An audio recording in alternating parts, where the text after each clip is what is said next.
Okay, try na ko guys og tan-aw ning baha. Kay murag pila naman ka adlaw siguro mo kadungog siguro kita sa aerial view sa baha pero wala pa jud ko ka experience o kita sa aktual. Tanaw na to. So close sa diri dapita sa Ramon Magsaysay Street. So dili pwede kagawasan gikan sa poblasyon. So ani ang iyahang ano, di ben gibi kasulod dito dapita sa unahan kay bawal na. Okay, so dili na pasudlan dito dapita kay para na po sa mga tag-iya sa area. Sa poblasyon mong kayo mo nagkaroon kanira nga area ang wala na bahaan.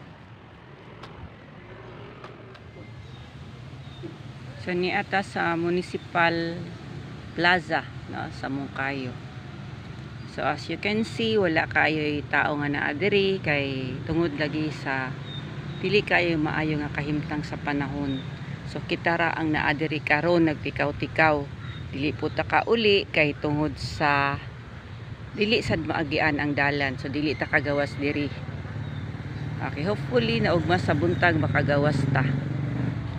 So diri lang sa ta. Tambay ta kadali din uli na dayon sa ato ang temporaryo nga Pinoy-anan. So murag okay na siguro ang panahon pero na ni sa maayo nga panahon. Pray lang ta.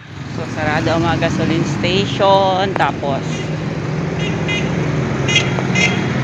wala pa yung tao sa terminal. Minga walay bus.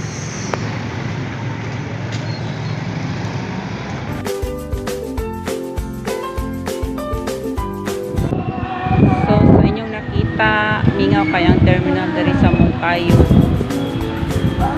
So walay pasahero, wala po'y bus. So ay nana yun siguro ang kinabuhi no, manay mga panahon na ikaw ra isa maghulat kaya uban nakasakay na o nakauli na sa ilang tagsatag sa kapanimalay. Oh, murag hugot siya no. Kanisab ang kalye going to Monkas. So mingaw sad ang dalan. Walay klase. So walay nagtikaw-tikaw.